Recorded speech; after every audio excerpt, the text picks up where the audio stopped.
Amigos de Radio Victoria, ojo con eso, televisión, en esta nuestra alianza hemisférica con Benamérica y con la Escuela de Gobernanza Benjamin Franklin. Desde México vamos a hablar con el profesor Iván Cañizales en Maracaibo. Él es el decano de la Facultad de Economía y Ciencias Sociales de la Universidad del Zulia. Por supuesto, pues para nosotros es un placer tenerlo como interlocutor hoy, profesor, porque tenemos que hablar de economía primero que nada, por supuesto. ¿Cómo no? Por supuesto. Y las repercusiones que está teniendo en todos los sectores es gravísima. Tenemos al sector docente en la calle, tenemos al sector de la salud en la calle. El empresariado privado se queja de que los 3 primeros meses que apenas están andando, el tercero de ellos, han sido muy críticos, no hay recuperación económica. Entonces, este panorama desdibuja cualquier expectativa que pudiéramos tener con respecto a una recuperación cercana. Usted que analiza esos temas en la universidad, con otros especialistas, con sus alumnos, con el día a día de la gente, y en el Zulia, que es un estado pionero, que lo fue siempre en muchas cosas, sobre todo en producción del campo y producción agroindustrial, nos puede dar un panorama y una perspectiva más o menos cierta. ¿Qué es lo que puede pasar? ¿Qué Sí. es lo que hay que hacer? ¿Dónde Bueno, están los errores? ¿Quién es el responsable? realmente Venezuela, digamos, por allá por el año 98, cuando el presidente Chávez gana la presidencia de la República, Venezuela tenía una producción petrolera de aproximadamente 3.400.000 barriles diarios. A pesar de que en ese momento el precio petrolero rondaba unos $10 en promedio, había estado en esos años había estado muy bajo el precio. Venezuela tenía cierta estabilidad económica porque, bueno, la actividad petrolera era buena en términos operativos y a pesar del precio, había una actividad económica en Venezuela bastante interesante. Los supermercados estaban llenos, estábamos hablando de una inflación muy baja, en el orden del 10-12%. Estábamos hablando de un desempleo muy bajo también. Estamos hablando de un 5-10%, porque la gente tenía actividad económica. Y en Venezuela se desarrollaba, digamos, en actividades económicas sin muchos atropellos de parte del Estado. Había una estabilidad que le daba confianza a los sectores productivos. El mercado petrolero mundial estaba en decaída y bueno, luego empezó la reactivación mundial, especialmente por los motores encendidos de los BRIC, la China y la India, etcétera. Y Sí. el mundo fue tomando, digamos, mayor auge y la industria petrolera venezolana, para contradicción nuestra, empezó a decaer. Yo tengo un cuadro que le voy a mostrar dentro de un rato, donde demuestro con cifras oficiales de la OPEC cuánto producía Venezuela en el 98, en el 2000, y cómo esa producción petrolera fue bajando hasta llegar pues a 500.000 de barriles. Es decir, imagínense ustedes lo que estamos Sí. hablando, ¿no? De una tragedia terrible, de un 15% de la producción que tenía cuando llegó el presidente Chávez. Es decir, una cosa catastrófica para Venezuela, que no es el resultado, como se ha querido vender, que le ha servido al gobierno de campaña publicitaria, de las sanciones, porque las verdaderas sanciones fuertes a Venezuela empiezan con el presidente Donald Trump, por allá por el 17, y luego en el 18 se hacen mucho más severas, que se agudiza y se profundiza, por supuesto, en términos catastróficos con la llegada de la pandemia, pero que obviamente la industria petrolera ya para esos años, inclusive ya para el 2010, Venezuela producía 1.000.000 de barriles menos, se estaba en 2,5 millones. Ya cuando llegan las sanciones, Venezuela estaba produciendo 1.300.000 barriles diarios, es decir, 2 millones de barriles menos. De manera pues que las sanciones no son la causa de la caída de la industria petrolera. La caída de la industria petrolera es la falta de inversión, la falta de generación de confianza en los sectores que habíamos tenido aliados durante más de un siglo, porque Venezuela pasa a ser un actor importante en el mundo petrolero a partir de prácticamente de 1914, comienzo del siglo XX, y se convierte en un estelar productor y suministrador de confianza durante todo el siglo XX, ¿no? De manera que en ese sentido Venezuela tenía pues una plataforma y una experiencia en la industria petrolera sumamente importante. Tanto que en el año 97, si mal no recuerdo, PDVSA fue catalogada como la industria petrolera mejor gerenciada del planeta. Así es. Estaba Luis Justi como presidente de PDVSA. Eso demuestra pues la altísima, digamos, capacitación que tenía el personal que manejaba la industria petrolera. Luego del 2002, que se generó aquella catástrofe política y se tiró a la calle más de 20.000 trabajadores, que eran la mitad, y además el grupo de mayor y mejor formación, evidentemente eso pues fue terrible, ¿no? Y llegamos a la situación que estamos. Ahora, pero ese, Sin embargo, ese desmantelamiento profesional del que usted habla, de la meritocracia que tenía PDVSA, o sea, pudo haber sido intencional, pudo haber sido estudiado, era un fin que se perseguía con algún propósito que nosotros desconozcamos, porque, o bueno, sea, yo creo sinceramente que, digamos, el movimiento político que llega a gobernar Venezuela en esos momentos, liderizado por el presidente Chávez, nunca aceptó la meritocracia, la formación académica, nunca aceptó ni siquiera la formación militar. Es decir, aquello que no se podía controlar, que no se podía manipular, representaba una amenaza. Y estamos hablando en términos intelectuales. Ustedes saben muy bien que los niveles académicos a los gobiernos totalitarios y sobre todo los que pretenden manipular, pues nunca les ha caído bien. Siempre lo han detestado y los han perseguido. Eso es historia. Tampoco les gusta a los que tienen poder económico, es decir, aquellos que pudieran competir con el sistema, con el statu quo que se quiere establecer. Los sectores económicos también llevaron lo suyo, por supuesto la cantidad de expropiaciones que se realizaron en Venezuela, persiguiéndolos por supuesto con el propósito de aniquilarlos como una opción de poder y tratar de crear una propia, digamos así, economía, un propio sector económico que fuese adecto, que fuese pues obediente, no deliberante, vamos a decirlo así, con el gobierno, ¿no?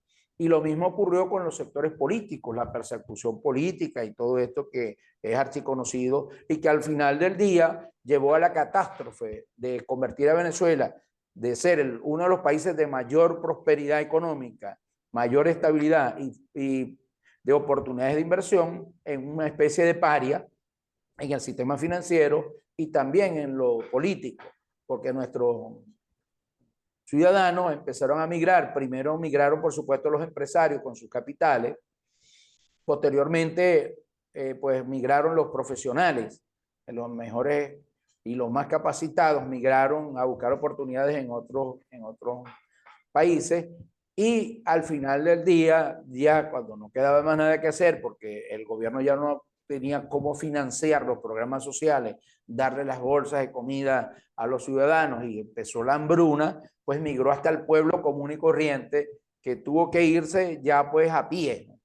Ya ni siquiera se fueron en aviones ni en carros ni en transporte porque no tenían cómo pagar y se fueron por el mundo a caminar, especialmente hacia los países del sur. ahora qué bueno que usted pone esos dos temas en paralelo, porque yo quiero hacerle una interrogante que la he estado evaluando últimamente con algunos sectores con los que trabajamos. Por ejemplo, en Benamérica hay una cantidad de comités de trabajo profesional con gente del área del petróleo, de la gente de electricidad, de la finanza, de la economía, de la docencia inclusive, que diseñan planes y están en una cantidad de programas específicos, haciendo alianzas en otros países con organizaciones parecidas, pero ¿cómo lograr que esta gente que está afuera, que son los profesionales que salieron del país, porque adentro no se están formando suficientemente ni adecuadamente hoy día, no, y los que se están formando se están yendo. se están yendo también por eso? Se están graduando e inmediatamente tienen sus maletas para arrancar, ¿no? Exacto. Entonces, ¿cómo lograr una nueva participación de estos sectores tan importantes y tan profesionalizados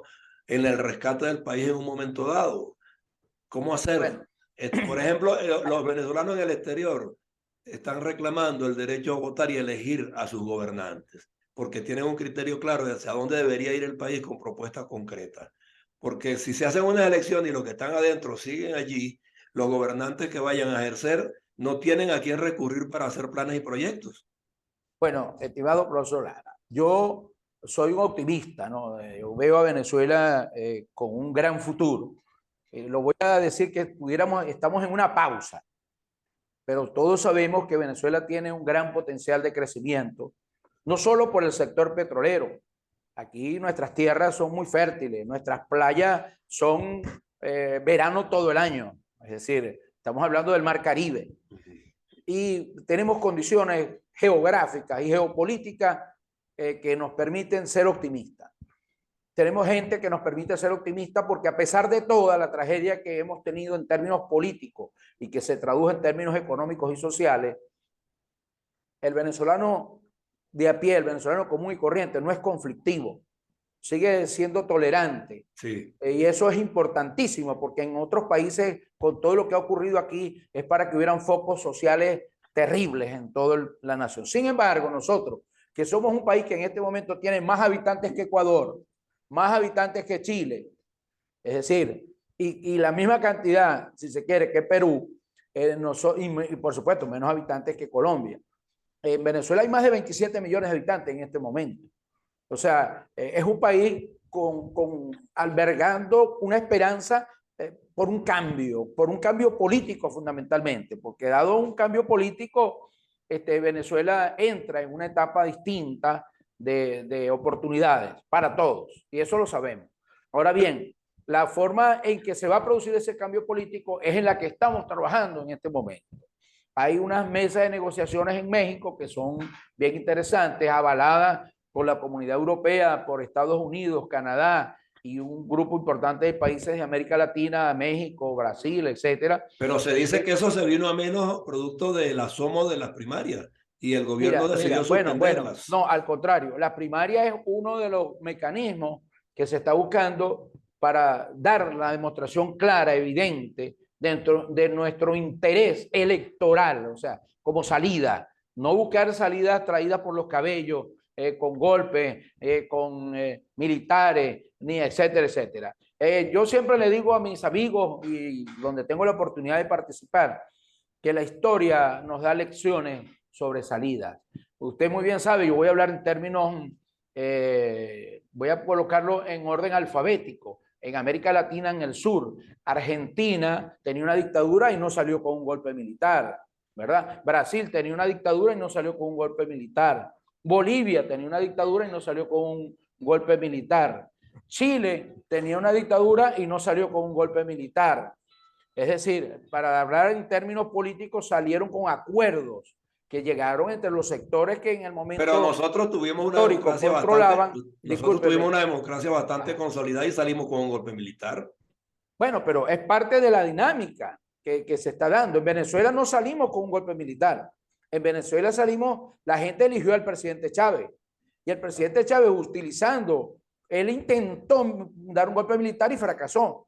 Y luego lo convencen de que la vía electoral es la mejor vía, él logra y utilizando los instrumentos de la democracia se hace del poder y posteriormente esos mismos instrumentos los utiliza para manipular y lograr eternizarse en el poder. Pero es decir, dentro de los mismos resultados, sin embargo, los procesos electorales en Venezuela se han dado y cuando la oposición ha participado ha ganado.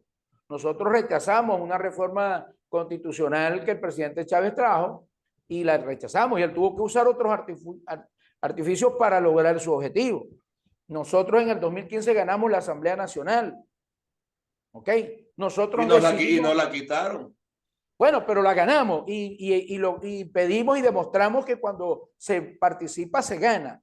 O sea, ahora, ¿cómo lo manejamos? ¿Cómo lo administramos? ¿Qué manera usamos para hacer valer ese poder? Ya eso es harina de otro costal, como dicen en mi pueblo. Pero en términos políticos y electorales, nosotros demostramos que es la única vía por la que hasta ahora hemos logrado triunfo. No, es la que queremos y es por la que abogamos, claro, no hay duda. Y no hay otra, no hay otra, porque en aquellos países donde se han dado bloqueos, podemos empezar por España cuando Franco, movernos un poquitico hacia el Asia y mirar a Corea del Norte, que todavía está ya el nieto del que bloquearon en una primera instancia. En España, hasta que no se murió Franco, no se acabó el franquismo y sin embargo todavía hay algunos subterfugios por allí.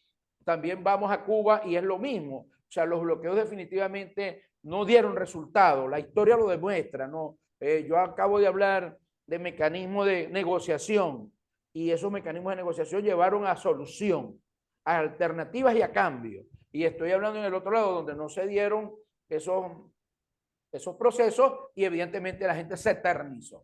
Por eso es que nosotros en Venezuela estamos claros. ¿A quién no le conviene las primarias? Por supuesto al gobierno, porque el gobierno ve allí una gran amenaza, porque ve una consolidación de una propuesta política que nos puede llevar perfectamente a un triunfo electoral contundente. Mira, aquí en el Zulia, donde estoy yo, nosotros fuimos y participamos en las elecciones de gobernadores en el año 2021. Bueno, el gobernador duplicó a su adversario político, que era un hombre extremadamente poderoso en el Zulia y que el Zulia le temía. Nosotros le ganamos con casi el doble de los votos. Nosotros ganamos el 70% del corredor electoral en el Zulia, con la participación de la gente, con el mismo CNE, sin ninguna discusión. Si el pueblo tiene interés de ir a votar, no hay forma de cambiar esa decisión. No existe. Ahora, si la gente no va a votar, si la gente no va a participar y dejamos que ellos solos manejen, administren y movilicen su gente, por supuesto que las van a ganar todas las elecciones. O sea, hay en Venezuela una vocación democrática que no podemos dejar de lado, que al contrario hay que incentivarla, hay que buscarle que participe. ¿Cuál es el interés del gobierno? Que la gente no participe. Por eso no está abriendo procesos electorales para nuevos electores. Están los jóvenes. Exacto, ¿cómo sortear esa dificultad que nos está poniendo el gobierno? Hay que hacer presiones políticas. Esta mesa de negociaciones con fuerza también internacional, porque estamos buscando una salida civilizada que debe contar con el apoyo desde Argentina hasta Alaska y con toda Europa, para nombrar solamente el mundo occidental. Porque no estamos buscando una salida descabellada, estamos poniendo la decisión en manos del pueblo, en función de una constitución que tiene el país y que si se respetara y se aplicara como debe ser, Venezuela no tendría estos problemas gravísimos que tiene en este momento. Aprovecho en consecuencia entonces para preguntarle, ¿usted se suma al voluntariado de venezolanos que son casi 4 millones de electores que están afuera, que están tratando y buscando la manera de que se les permita participar, que se han dirigido inclusive a los miembros de la comisión de primaria para que hagan las gestiones y diseñen la forma de hacerlo?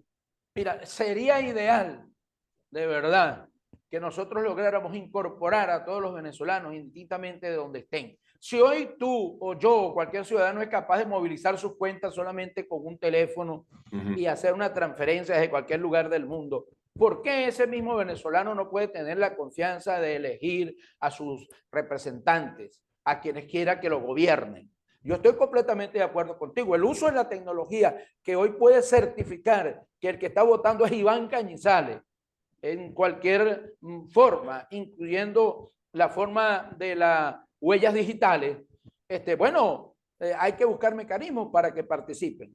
Pero evidentemente no puede ser una justificación para no participar si el gobierno, porque no le conviene, porque no le da la gana, no logra incorporar a esa gente. Nosotros tenemos que participar con los que tenemos, indistintamente de lo que sea. ¿Y por qué? Bueno, porque queremos promover un cambio y el cambio lo tenemos que promover con lo que contamos, con lo que tenemos. Lo que no quiere decir que no aspiremos a que el resto de los venezolanos que se encuentran en distintos lugares del mundo se les dé una facilidad para que logren ejercer ese derecho constitucional a elegir a sus representantes, a elegir a sus propios gobiernos. Muy importante. Bueno, dentro de ese esquema, las movilizaciones de calle tienen definitivamente un signo muy especial. Nosotros las estamos valorando afuera. Yo me imagino que adentro está ocurriendo igual y se están sumando otros sectores y la gente se está organizando. Pero, vista la movilización magisterial, ¿el Zulia en qué términos está en este momento? O sea, ¿hay pronunciamientos? ¿Van a la calle los estudiantes, los profesores para empujar la causa? El Zulia ha sido digamos, un pilar opositor siempre. Solamente hemos perdido en el Zulia las elecciones cuando no se ha participado.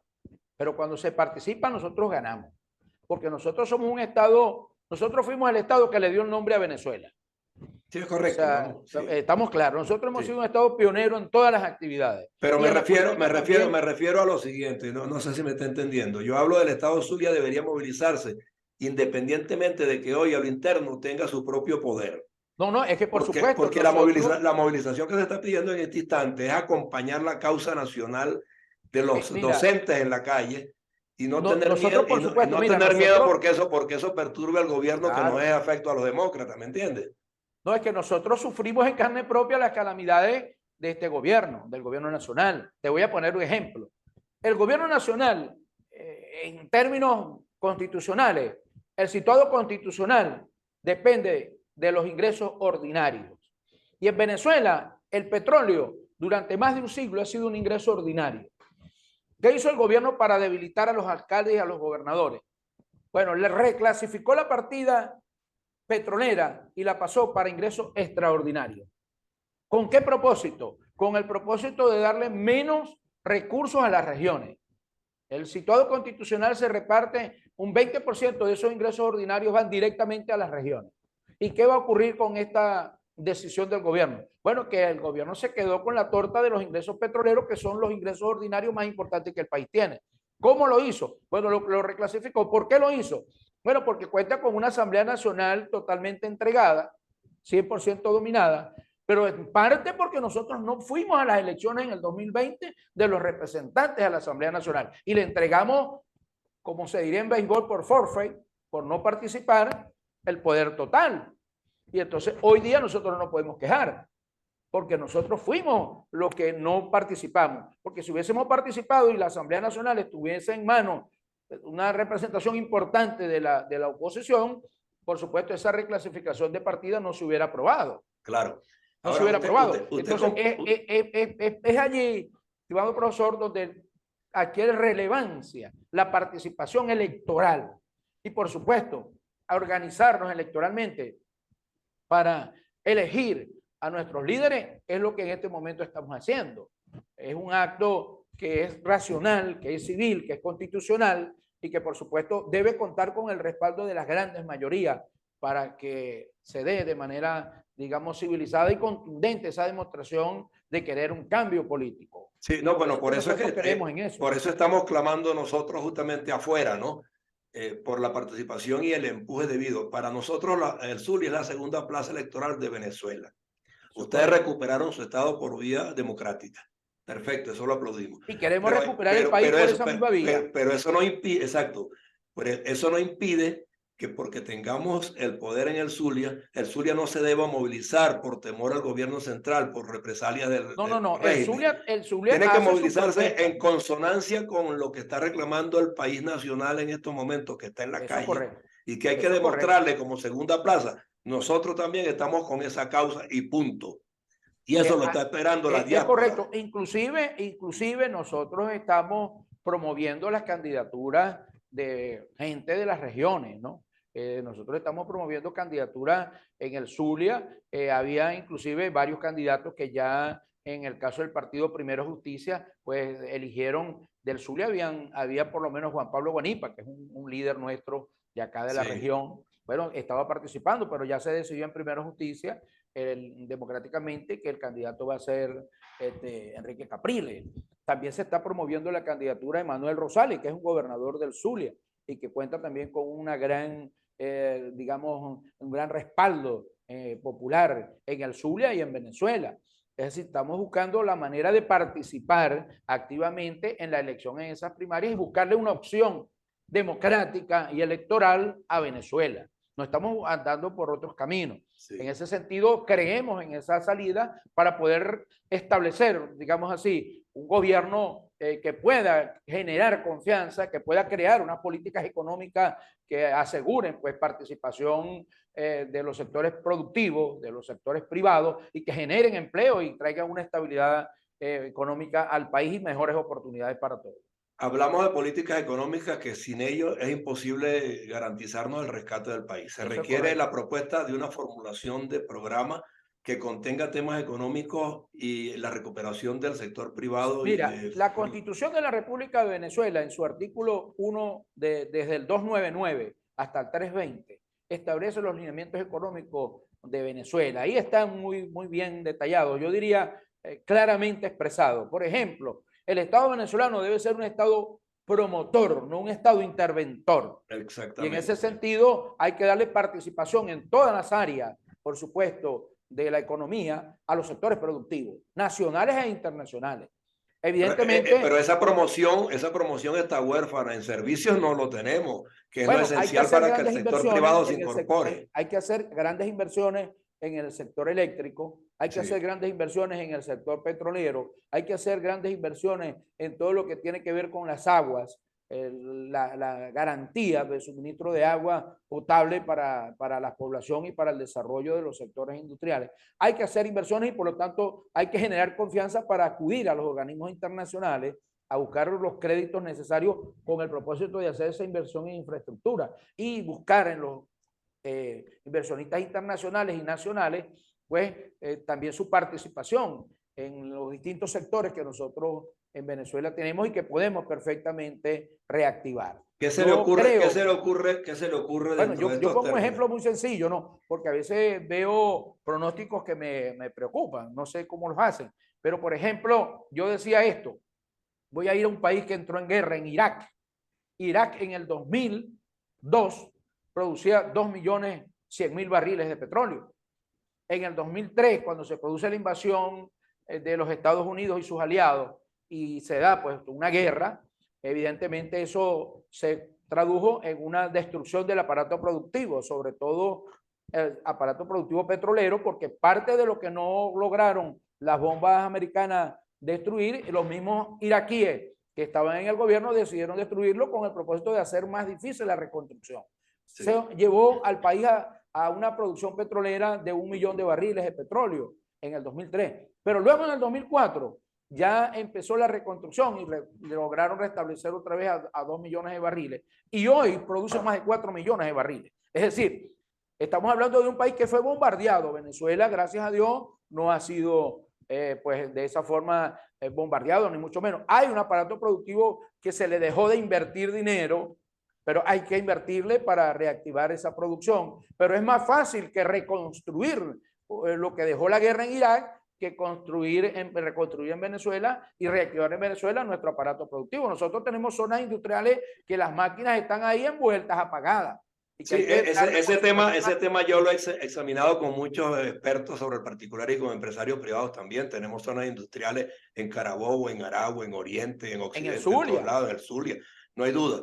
Pero antes de que se nos termine el programa, que ya nos quedan pocos minutos, profesor Iván Cañizales, decano de la Universidad del Zulia en materia económica y en ciencias sociales, un tema que me preocupa. ¿Cómo le llegamos a la gente, al venezolano común, comunicacionalmente hablando, para que ese mensaje y estas conversaciones que usted y yo hemos tenido aquí calen y se entienda que por la vía electoral es la forma, que hay que movilizarse, que hay que estar prestos, que hay que recibir el mensaje adecuado, que hay que barajar fórmulas, que hay un programa específico que se puede llevar adelante, pero que la gente no lo conoce?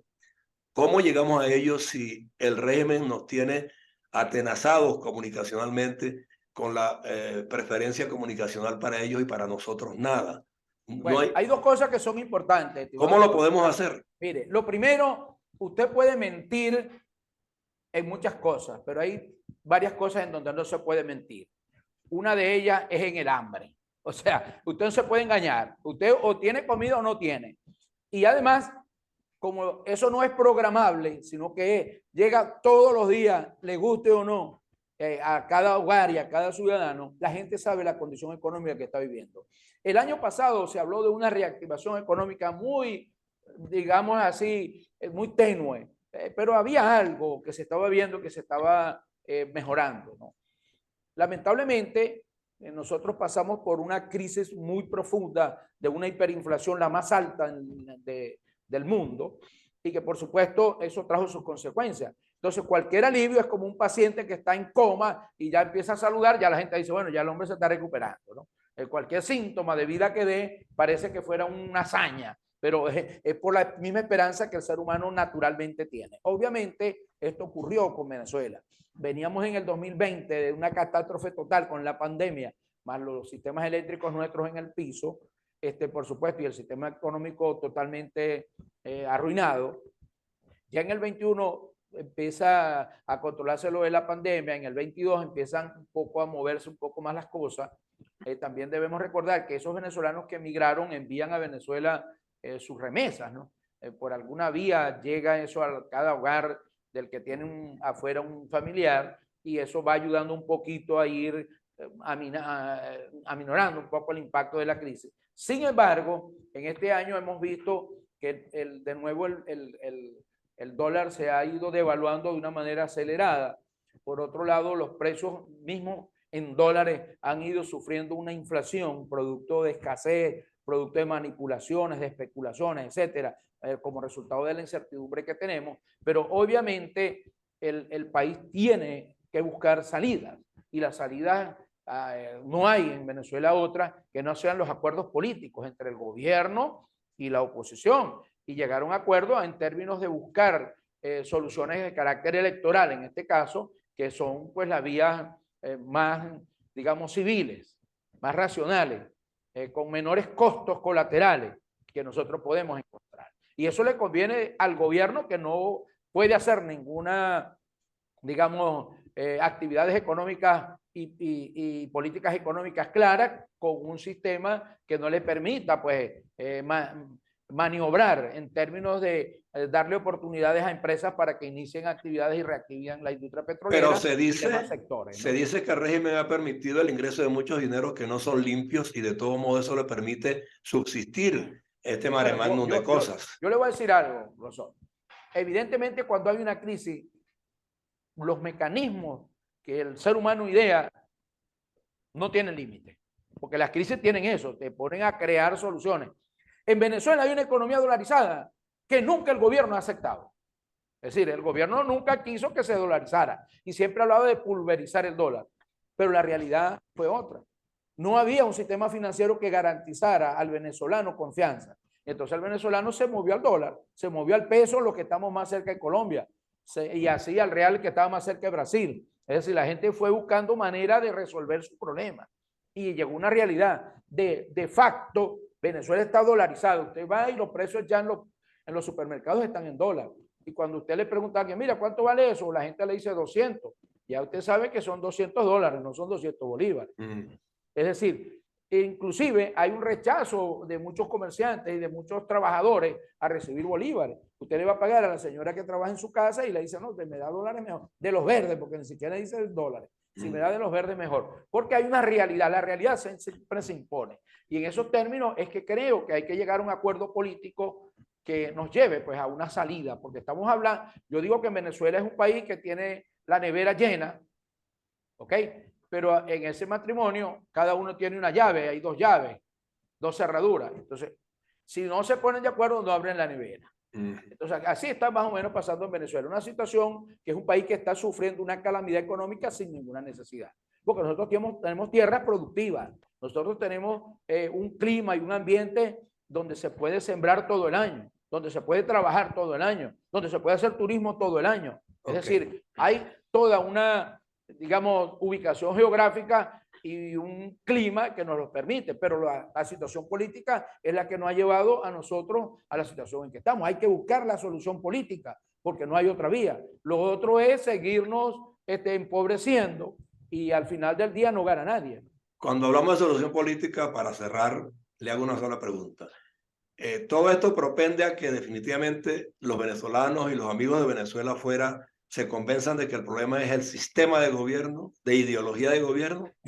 Definitivamente, estos 20 años, 23 años ya de gobierno del Partido Socialista Unido de Venezuela, el PSUV, y sus distintos aliados, han demostrado que en que tengas el mejor país del mundo, tú puedes hacer un desastre. Y ellos son la prueba evidente de lo que estamos hablando. Venezuela en el año 78 recibió aquí, en los años finales de los 70 y mediados de los 80, más de 5 millones de migrantes. Todo el mundo venía acá a vivir, a buscar progreso, prosperidad. Y ahora ocurrió lo contrario. Entonces, demostración de que lo único que cambió no fue el país, Aquí seguía existiendo el petróleo, seguimos siendo el país con la mayor reserva de petróleo del mundo. Seguimos teniendo unas costas hermosísimas, seguimos teniendo gente buena, gente calificada, preparada. ¿Y cuál es lo distinto en Venezuela? Lo distinto en Venezuela fue el sistema político. Ok, entonces, en consecuencia, visto todo este desastre causado, ¿usted es de la opinión de que este tipo de ideologías tienen que ser proscritas en un momento Bueno, dado? nosotros Porque no, electoralmente tenemos que hacer un cambio y buscar unas propuestas políticas que nos lleven a la prosperidad, que nos brinden mejores oportunidades. Y eso lo tenemos claro el 85% por lo menos de los venezolanos. bueno, vamos a abogar porque ese 85% tenga Hay que oportunidad de luchar, hay que expresarse. trabajar, hay que facilitar, buscar mecanismos para que esto se logre. Sí, por eso hablaba de que la comunicación es muy importante, hay que llegar. Nosotros estamos en estas plataformas de Radio Victoria o con eso televisión, en esta alianza con Benamérica, con la Escuela de Gobernanza Benjamin Franklin, con otras organizaciones, pues que intentamos que este mensaje cale, que la gente se persuada de que tiene que hacer un análisis comparativo, Sí, histórico, para poder tomar una decisión concreta y definitiva para salir de este lastre, pues. Y yo le agradezco mucho que yo nos estoy haya seguro, acompañado. estimado profesor, que por falta de información el venezolano no va a dejar de estar claro con lo que está pasando. Bueno. Hay una realidad que no hay manera que lo escondan, aunque lo desee. Y es que el país quiere un cambio político porque quiere oportunidades, quiere que gran parte de nuestros familiares, amigos, vecinos que se fueron al extranjero regresen. Queremos reconstruir esta Venezuela para todos y muy especialmente para los niños, para los jóvenes.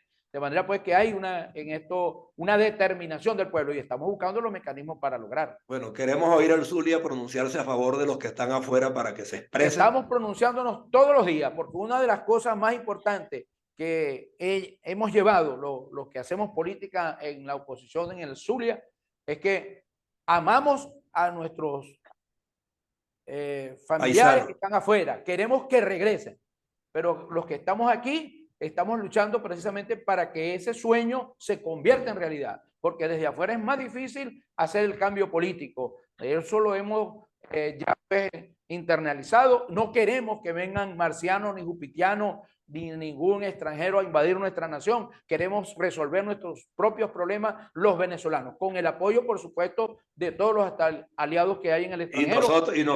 Y nosotros habremos de llevar muchas experiencias aprendidas de lo que es bienestar, lo que es progreso, lo que es eso es correcto. institución. Los venezolanos al retornar traerán sus experiencias que serán bien recibidas y bien utilizadas aquí, por supuesto. Profesor Iván Cañizales, muchas gracias por estar con nosotros.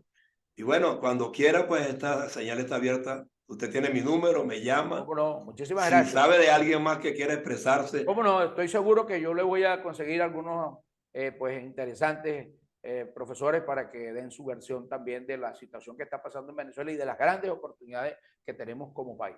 Porque en esta ventanita queremos ayudar y estamos en eso hace 3 años. Muchísimas gracias, porque esta es una forma de darle a conocer al mundo parte pues de las cosas que están ocurriendo y de que aquí hay mucha gente que está trabajando y que está luchando para que se produzcan los cambios que deben producirse. Seguro que sí. Muchas gracias, profesor Iván Cañizales. Siempre a la orden. Decano de Economía y Ciencias Sociales en la Universidad del Zulia. Volver a estar con nosotros porque ya entendemos pues que tiene la fortaleza, la vehemencia, la pasión nacionalista que nosotros requerimos en este instante. Gracias, profesor. Gracias a ustedes. Siempre a la orden. Muchísimas gracias.